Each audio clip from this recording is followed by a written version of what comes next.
Types of sampling के पिछले video में हमने प्रोबेबिलिटी सैम्पलिंग या संभाव्यता प्रतिचयन समझा था। इस वीडियो में हम देखेंगे कि नॉन प्रोबेबिलिटी सैम्पलिंग किसे कहते हैं। नॉन प्रोबेबिलिटी सैम्पलिंग के टाइप्स देखने से पहले रिकॉल कर लेना चाहिए कि प्रोबेबिलिटी सैम्पलिंग जब हमने डिस्कस किया था तो वहां पर ये देखा था कि दोनों में डिफरेंस क्या है, प्रोबेबिलिटी सैम्पलिंग क्या है और नॉन प्रोबेबिलिटी सैम्पलिंग किसे कहते हैं। प्रोबेबिलिटी सैम्पलिंग या संभाव्यता प्रतिचयन वो होता है जिसमें हर पार्टिसिपेंट को चुने जाने का या हर व्यक्ति के सैंपल में चुने जाने की बराबर संभावना होती है, बराबर चांस होता है। नॉन प्रोबेबिलिटी सैम्पलिंग में यही चीज मौजूद नहीं होती है।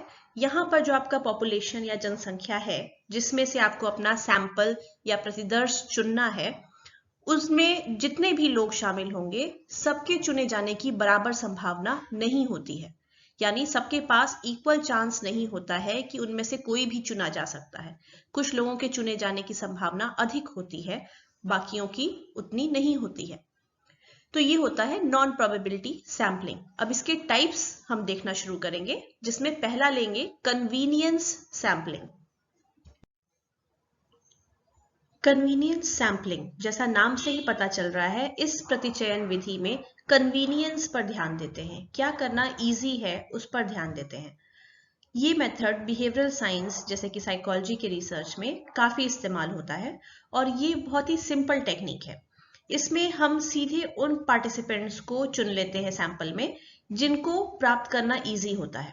जैसे अगर आपको किसी एक टॉपिक पर अध्ययन करना है, उसमें आपको एक निश्चित उम्र के कुछ लोग चाहिए और आप अपने सगे संबंधियों, फ्रेंड्स, इन लोगों को शामिल कर लेते हैं, तो ये आपके लिए इजी था ये सैंपल को चुन पाना। ये लोग पास में थे, ये लोग आसानी से आपके रिक्वेस्ट को मान भी लेंगे और पार्टिसिपेट करेंगे आपके रिसर्च में। तो ये बहुत ही कन्वीनियंट हो जाता है, इजी हो जाता है, इसलिए इसे कन्वीनियंस सैम्पलिंग कहते हैं।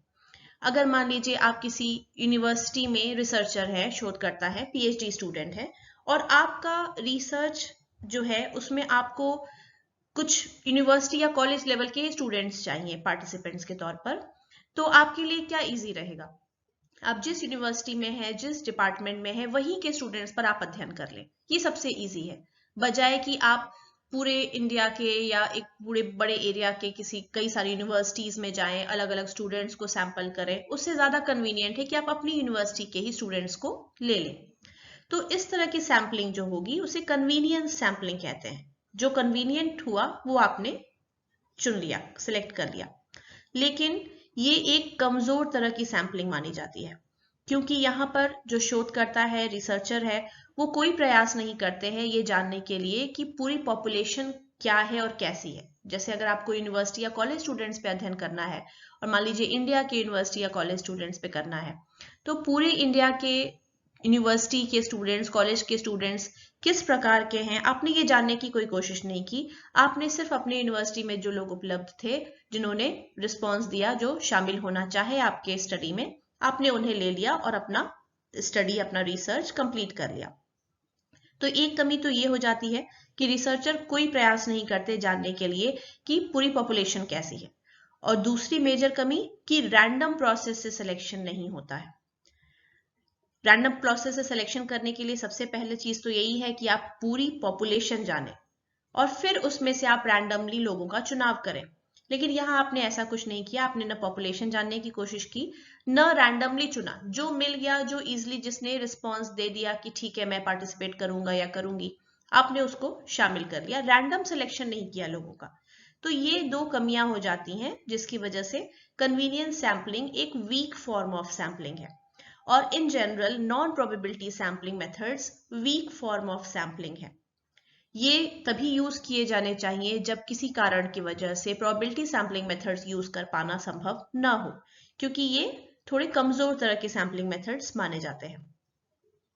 ये खासकर और प्रॉब्लमेटिक हो जाता है जब मान लीजिए, हालांकि इंडिया में ये इतना प्रेवलेंट नहीं है, यहाँ की रिसर्च में इतना इस्तेमाल ऐसा नहीं होता है, लेकिन फॉरेन कंट्रीज में अगर आप देखें तो यूजुअली जब पार्टिसिपेंट्स को रिक्रूट करना होता है, उनको शामिल करना होता है किसी प्रोजेक्ट में या किसी रिसर्च में, तो इसके लिए इश्तेहार निकाले जाते हैं, एडवर्टीजमेंट्स निकाले जाते हैं न्यूज़पेपर में, रेडियो में, कुछ पैम्फलेट्स निकाले जा सकते हैं, नोटिस बोर्ड्स पर इंफॉर्मेशन लगाई जा सकती है कि हम ये अध्ययन करने जा रहे हैं, ये रिसर्च करने जा रहे हैं, हमें इस उम्र के ऐसे ऐसे लोग चाहिए, अगर आप इच्छुक हैं तो प्लीज हमें कांटेक्ट कीजिए इस रिसर्च में शामिल होने के लिए। तो इस तरह से एडवर्टीजमेंट्स निकाले जाते हैं। अब इसके थ्रू जो सिलेक्शन होता है सैंपल का, वो भी कन्वीनियंस सैम्पलिंग जैसा हो जाता है, क्योंकि जो लोग ऐसे न्यूज़पेपर्स पढ़ रहे हो या जो एक पर्टिकुलर रेडियो चैनल जिसपे आपने ये एडवर्टीजमेंट दिया है वो सुनते हो, या जो पर्टिकुलर यूनिवर्सिटी या कॉलेज में हो या किसी ऑफिस में हो और नोटिस बोर्ड्स चेक करते हो, वही लोग रिस्पॉन्स दे पाएंगे। बाकी लोग जो उस अध्ययन में शामिल होने के लिए एलिजिबल होंगे, उनके पास क्राइटेरिया होगी, वो भी शामिल नहीं हो पाएंगे, क्योंकि बस बाई चांस वो न्यूज़पेपर नहीं पढ़ते हैं जिसमें आपने ऐड दिया, या पढ़ते भी है तो उन्होंने नहीं ध्यान दिया उस एडवर्टीजमेंट पे। या ये भी हो सकता है कि जिस टॉपिक पर आप अध्ययन कर रहे हैं कुछ लोग उसमें ज्यादा इंटरेस्टेड हों और इसलिए पार्टिसिपेट करना चाहें, जबकि बाकी लोग उतने इंटरेस्टेड ना हो। तो इस तरह से हमारे पास जो सैंपल आता है वो पूरी तरह से सही सैंपल नहीं होता है, बायस्ड सैंपल होता है। इसलिए ऐसा सैंपल पूरी पॉपुलेशन का, जिस पर हमें एक्चुअली अध्ययन करना था, उसका रिप्रेजेंटेशन नहीं कर पाता है। तो कन्वीनियंस सैम्पलिंग के साथ ये कमियां हैं, लेकिन फिर भी ये एक बहुतायत यूज किया जाने वाला मेथड है जब हम बिहेवियरल साइंसेस की बात करते हैं, खासकर साइकोलॉजी जैसे सब्जेक्ट्स की बात करते हैं। इसमें जब भी हम सैंपल सिलेक्शन करते हैं तो यूजुअली हम कन्वीनियंस सैम्पलिंग मेथड यूज करते हैं। इस मेथड में काफी कमियां होने के बावजूद सारे सैम्पलिंग मेथड्स में से शायद ये सबसे ज्यादा इस्तेमाल किया जाता है, और इसका कारण ये है कि ये एक आसान प्रक्रिया है, इसमें खर्च कम लगता है, खर्चीला नहीं है, ये समय ज्यादा नहीं देना होता है, और ये फायदे होते हैं जो कि बाकी मेथड्स आपको नहीं दे पाते, खासकर प्रोबेबिलिटी सैम्पलिंग मेथड्स, जहां पर आपको पूरी पॉपुलेशन के बारे में ज्ञान होना चाहिए, हो सके तो सबका रिकॉर्ड होना चाहिए, नाम या कुछ इंफॉर्मेशन अवेलेबल होनी चाहिए, जिसमें से फिर आप रैंडम मेथड से सिलेक्शन करते हैं सैंपल का। तो वो चीजें यहाँ पर नहीं होती हैं, इसलिए ये मेथड ज्यादा प्रेफर किया जाता है और इजी हो जाता है। हालांकि कन्वीनियंस सैम्पलिंग मेथड कोई गारंटी नहीं देता कि आपने जो सैंपल चुना है वो सही मायने में पूरे बड़ी पॉपुलेशन का रिप्रेजेंटेशन करेगा, और बायस्ड सैंपल भी हो सकता है, लेकिन ऐसा नहीं है कि हमें फिर इस मेथड को बिल्कुल ही दरकिनार कर देना चाहिए कि ये बहुत ही फालतू और बेकार मेथड है। इसे हम यूज कर सकते हैं क्योंकि ये इजी है, कन्वीनियंट है, और बेहतर रिजल्ट्स दे, सैंपल बहुत ज्यादा बायस्ड ना हो, इसके लिए हम कुछ स्टेप्स ले सकते हैं। जैसे एक स्टेप जो रिसर्चर्स लेते हैं वो ये है कि जो सैंपल ये चुन रहे हैं ये प्रयास करते हैं कि कुछ हद तक ये रिप्रेजेंटेटिव हो। जैसे मान लीजिए उदाहरण के लिए, अगर आपको साइकोलॉजी पढ़ने वाले स्टूडेंट्स को सिलेक्ट करना है, सैंपल लेना है, और आप गया में या किसी और पर्टिकुलर शहर में किसी एक छोटे कॉलेज के साइकोलॉजी डिपार्टमेंट से सभी बच्चों को सिलेक्ट कर लेते हैं। अगर आप यहाँ पर ये ध्यान देते हैं कि आप जो सिलेक्शन कर रहे हैं, जो स्टूडेंट्स चुन रहे हैं, उसमें पुरुष, महिलाएं, अलग अलग एज के व्यक्ति, उनके एकेडमिक परफॉर्मेंस या पढ़ाई लिखाई के स्तर के आधार पर और कई और पैरामीटर्स को देखते हुए चुनाव अगर किया जाए, तो यहाँ पर शक की कम गुंजाइश बचती है कि ऐसा ही सैंपल आपको कहीं और नहीं मिलेगा। जाहिर सी बात है, आप किसी और भी कॉलेज में जाएंगे और वहां भी सिलेक्शन करेंगे तो बहुत संभावना है कि ऐसे ही लोग मिलेंगे, उसमें कुछ पुरुष रहेंगे, महिलाएं रहेंगी, अलग अलग एज के स्टूडेंट्स रहेंगे, अलग अलग पढ़ाई के लेवल के स्टूडेंट्स रहेंगे, सबका एकेडमिक परफॉर्मेंस अलग अलग रहेगा। लगभग वैसा ही सैंपल आपको अमूमन हर जगह मिलेगा, हर ही कॉलेज यूनिवर्सिटी में मिलेगा। तो यहाँ पर हमें काफी संभावना हो जाती है कि हमने जो ये सिलेक्शन किया है ये काफी अप्रोप्रिएट है और ऐसा ही बाकी जगह भी होगा, तो कुछ हद तक ये रिप्रेजेंटेटिव है पूरे पॉपुलेशन का जिस पर हमें अध्ययन करना था। जब तक कि हम किसी ऐसे सैंपल का चुनाव करने का प्रयास न कर रहे हो जिसमें एक खास तरह की स्किल या नॉलेज होनी चाहिए, तब तक हो सकता है कि कन्वीनियंस सैम्पलिंग मेथड से भी जो हम सैंपल सेलेक्ट कर रहे हैं वो बाकी पॉपुलेशन का रिप्रेजेंटेशन करे।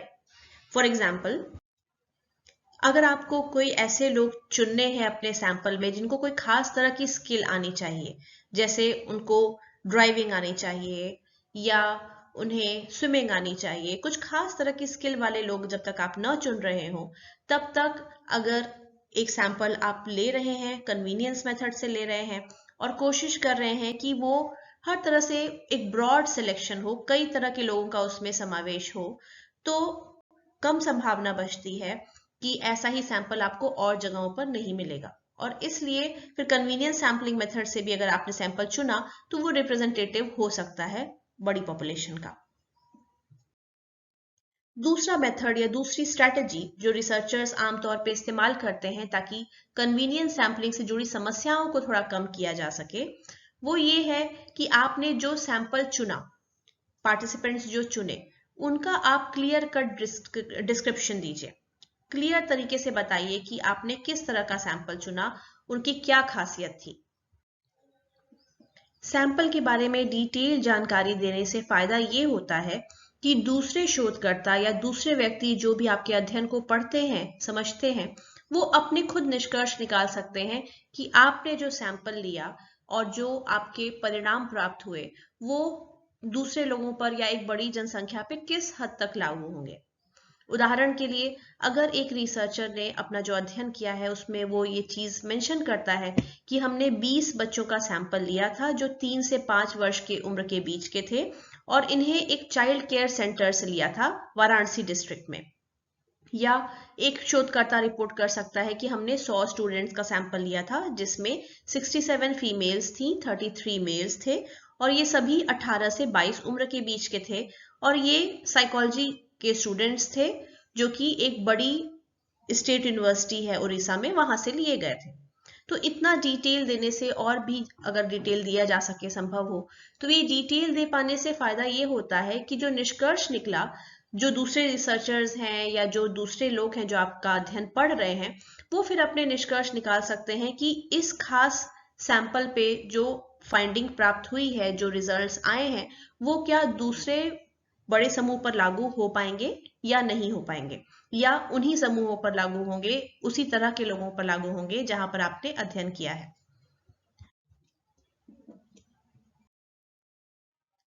अगली सैंपलिंग टेक्निक है कोटा सैंपलिंग। ये भी एक काफी यूज की जाने वाली नॉन प्रोबेबिलिटी सैंपलिंग टेक्निक है। कोटा सैंपलिंग काफी हद तक जो प्रोबेबिलिटी सैंपलिंग टेक्निक एक है स्ट्रेटिफाइड सैंपलिंग, उससे मिलता जुलता है।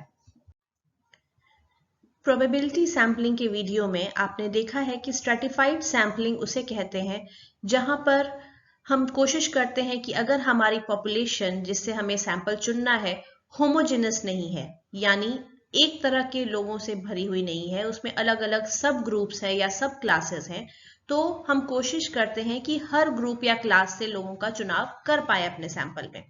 और ये करने के लिए कि ये सुनिश्चित करने के लिए कि सारे हर तरह के ग्रुप के लोग रिप्रेजेंट हो पाए हमारे सैंपल में, हम हर एक ग्रुप में से रैंडम मेथड से सैंपलिंग करते हैं। ये होती है स्ट्रेटिफाइड सैंपलिंग। कोटा सैंपलिंग भी उसी से सिमिलर है।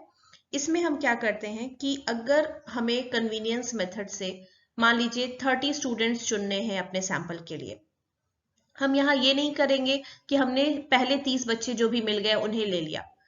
अगर हम चाहते हैं कि उसमें बॉयज और गर्ल्स का बराबर बराबर कॉम्बिनेशन रहे, बराबर बराबर रिप्रेजेंटेशन रहे, तो हम क्या करेंगे कि 15 बॉयज और 15 गर्ल्स लेंगे। तो हम कन्वीनियंस सैंपलिंग मेथड से ही पहले 15 बॉयज ले लेंगे और जैसे ही हमें 15 बॉयज मिल गए हम रुक जाएंगे, और बॉयज अवेलेबल भी होंगे तो हम नहीं लेंगे। फिर 15 गर्ल्स, पहले जो भी 15 गर्ल्स मिल जाएंगी उन्हें शामिल कर लेंगे। तो ये है कोटा सैंपलिंग। यहाँ हर एक व्यक्ति का या हर एक ग्रुप का हम एक कोटा तय कर देते हैं और उसको पूरा करने की कोशिश करते हैं। कोटा सैंपलिंग स्ट्रेटिफाइड सैंपलिंग जैसा ही है, और अंतर सिर्फ ये होता है कि stratified sampling probability sampling method है, यानी उसमें हर एक व्यक्ति के चुने जाने की बराबर संभावना होती है। तो मान लीजिए अगर प्रोबेबिलिटी सैंपलिंग मेथड और स्ट्रेटिफाइड सैंपलिंग आप यूज करके बॉयज और गर्ल्स का सिलेक्शन कर रहे हैं, तो आप अपने पॉपुलेशन को 2 समूहों में बांट देते हैं, बॉयज और गर्ल्स, और फिर बॉयज वाले ग्रुप से रैंडम मेथड से सिलेक्शन करते हैं और गर्ल्स वाले ग्रुप से भी रैंडम मेथड से सिलेक्शन करते हैं। इससे क्या होता है कि पॉपुलेशन के हर व्यक्ति के चुने जाने की बराबर संभावना होती है। लेकिन कोटा सैम्पलिंग क्योंकि नॉन प्रोबेबिलिटी सैम्पलिंग मेथड है, यहाँ पर क्या होता है, यहाँ भी आप ग्रुप्स डिवाइड कर देते हैं और उसमें से लोगों को सिलेक्ट करते हैं, लेकिन रैंडम विधि से नहीं। जो भी आपको आसानी से पहले उतने लोग मिल गए जितने आपको चाहिए थे, बस उतने आप लेके फिर रुक जाते हैं। जैसे अभी हमने एग्जांपल देखा कि आपको 15 बॉयज 15 गर्ल्स चाहिए थे, तो आपने रैंडम मेथड से नहीं चुना, आपको जो भी पहले 15 लोग मिल गए इजीली वो आपने ले लिए और आप रुक गए कि हाँ इनका कोटा अब पूरा हो गया। तो ये डिफरेंस है कोटा सैम्पलिंग में और स्ट्रैटिफाइड सैम्पलिंग में, अदरवाइज ये दोनों मेथड्स सिमिलर हैं। स्ट्रैटिफाइड सैम्पलिंग में एक टेक्निक रहती है जिसे हम कहते हैं प्रोपोर्शनेट स्ट्रैटिफाइड सैम्पलिंग। उसी की तरह कोटा सैम्पलिंग में भी हम वही चीज कर सकते हैं। प्रोपोर्शनेट स्ट्रैटिफाइड सैम्पलिंग क्या होता है कि हम स्ट्रैटिफाइड सैम्पलिंग करते हैं पर प्रोपोर्शन के हिसाब से, अनुपात के हिसाब से।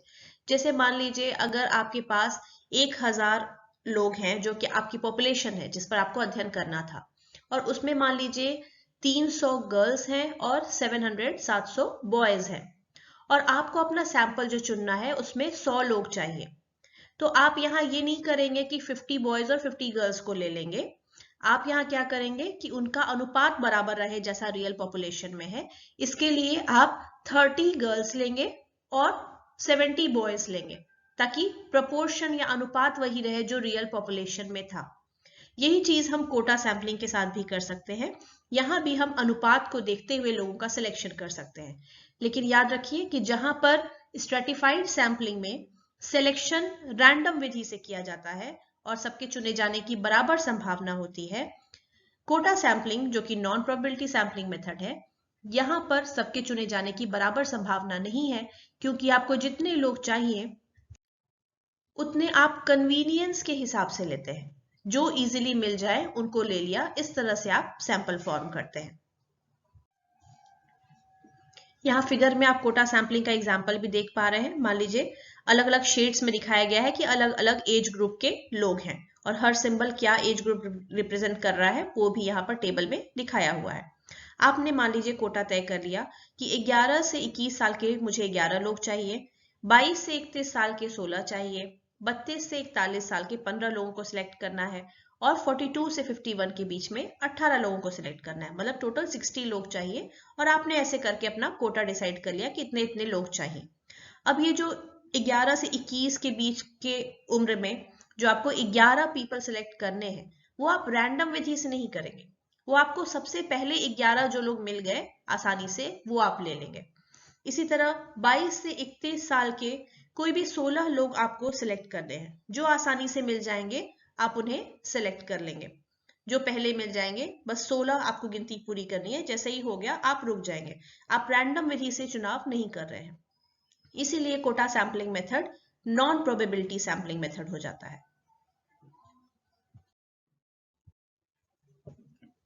अगली नॉन प्रोबेबिलिटी सैम्पलिंग टेक्निक है स्नोबॉल सैम्पलिंग।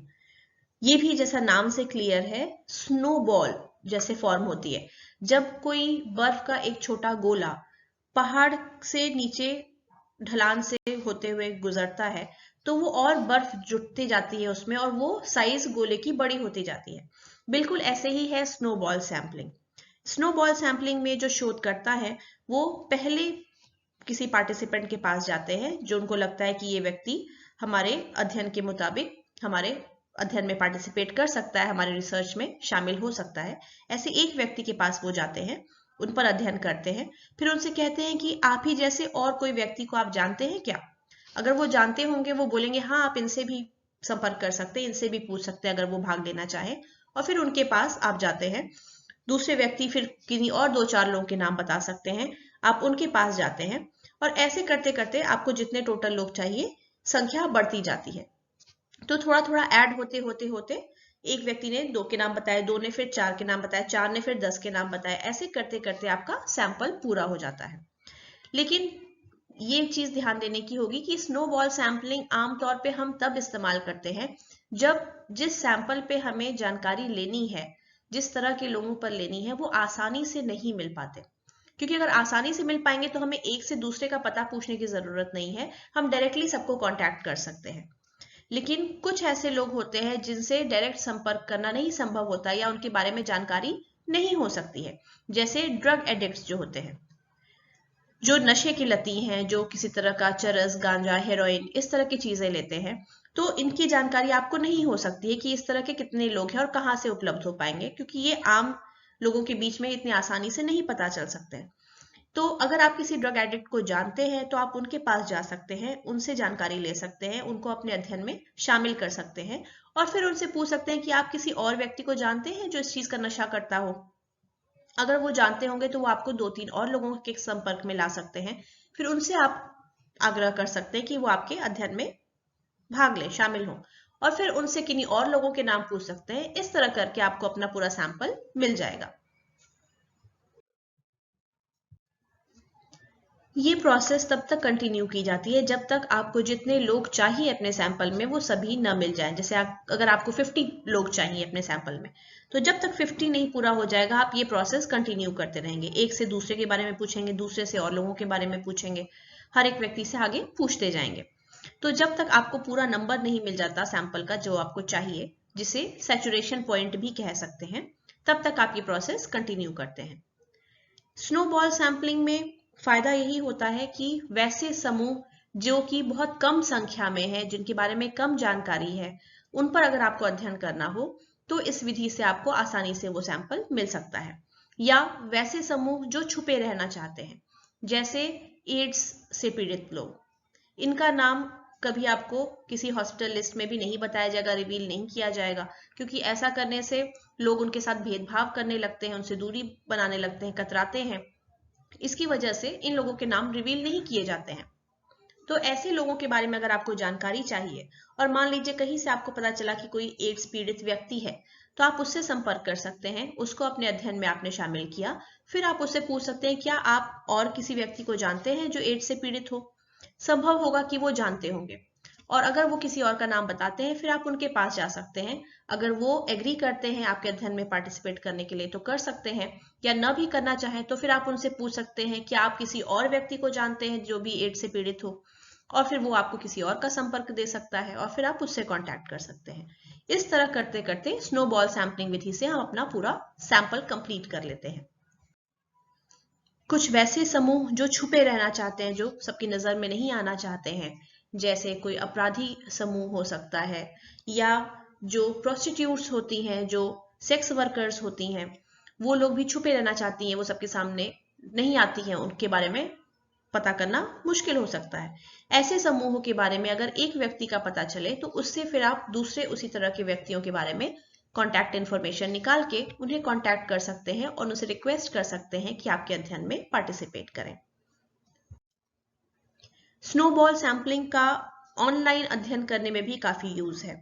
ऑनलाइन स्टडीज जब आप करते हैं, ऑनलाइन अगर कोई रिसर्च कंडक्ट कर रहे हैं, जो कि आजकल के समय में और भी प्रेवलेंट हो गया है कोविड के चलते, आप ऑनलाइन अगर स्टडी कर रहे हैं और एक पार्टिसिपेंट आपको पता है जो आपके जरूरत के हिसाब से आपके अध्ययन में भाग लेने के लिए फिट बैठता है, सही है, तो आप उसके साथ एक लिंक शेयर कर देते हैं कि इसके थ्रू जाके आप अपना स्टडी कंप्लीट कर लीजिए ऑनलाइन, और फिर आप उससे रिक्वेस्ट करते हैं कि और दूसरे लोग जो होंगे जो आप ही की तरह इस अध्ययन के लिए सही हो, सटीक हो, आप अगर उन्हें जानते हो तो उन सबको भी ये लिंक आप भेज दीजिए, फॉरवर्ड कर दीजिए, ताकि वो लोग भी पार्टिसिपेट कर सकें। तो ये भी एक तरह की स्नोबॉल सैंपलिंग हुई। जो भी शोधकर्ता स्नोबॉल सैंपलिंग का इस्तेमाल करते हैं अपने सैंपलिंग के लिए, अपने रिसर्च में, या न सिर्फ स्नोबॉल सैंपलिंग बल्कि किसी भी और नॉन प्रोबेबिलिटी सैंपलिंग विधि का इस्तेमाल करते हैं, उन्हें ये पता होता है कि उनका जो सैंपल है वो पूरी पॉपुलेशन का सही तरह से प्रतिनिधित्व नहीं करता है, रिप्रेजेंटेशन नहीं करता है, और इसलिए उनका जो निष्कर्ष आएगा अपने अध्ययन से उसको वो जनरलाइज करने में सावधानी बरतते हैं। ये नहीं कर सकते कि वो कहें कि हाँ बिल्कुल हमने जो अध्ययन में पाया ये हमारी पूरी पॉपुलेशन पर लागू होगा। ऐसा कहना सही नहीं होगा, क्योंकि आपने जो चुनाव किया है लोगों का वो सही ढंग से नहीं किया है। वो पॉपुलेशन पूरी जनसंख्या का रिप्रेजेंटेशन नहीं करती।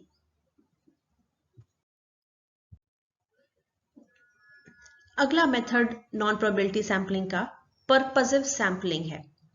पर्पसिव सैंपलिंग, जिसे जजमेंटल सैंपलिंग भी कहते हैं, इसमें जैसा नाम से ही क्लियर हो रहा है कि पर्पस के अकॉर्डिंग, हमारा जो उद्देश्य है अपने स्टडी का, उसके अकॉर्डिंग हम सैम्पलिंग करते हैं।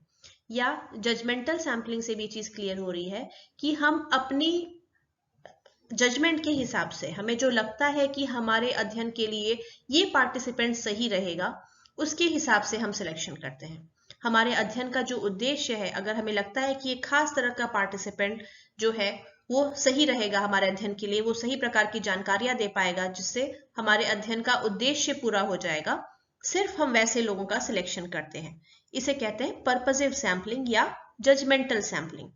यहाँ पे अगर हमें लगता है कि हमारे अध्ययन के लिए कुछ खास तरह के लोग, एक खास निश्चित व्यक्ति बहुत सही रहेगा, उससे हमें सही जानकारी मिल जाएगी, हमारा अध्ययन सही तरह से हो जाएगा, तो हम वैसे लोगों को ही अप्रोच करेंगे, बाकी को नहीं करेंगे।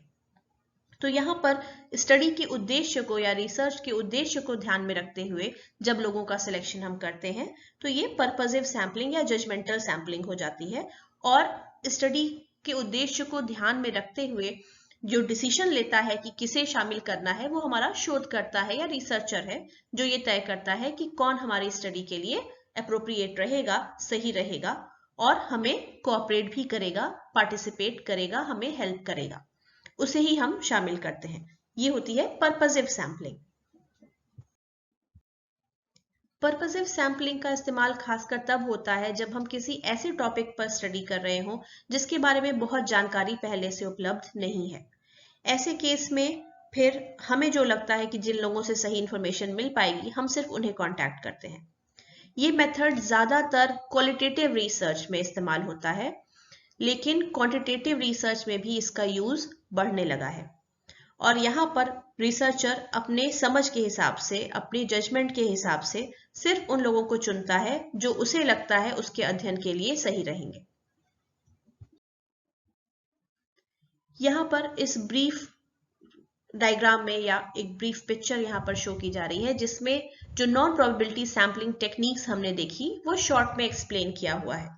पहला कन्वीनियंस सैम्पलिंग, जहां पर जो लोग हमें इजी होते हैं लेने के लिए, हम उनका चुनाव करते हैं। जैसे अगर आप यहाँ डायग्राम में देखें तो एरोज जिन सर्कल्स की तरफ हैं दिखा रहा है कि भाई वो लोग सबसे पास में स्थित थे तो उन्हें सिलेक्ट कर लिया, बाकी लोग दूर थे तो उन्हें नहीं लेने गए, जो आसान पड़ा उन्हें ले लिया।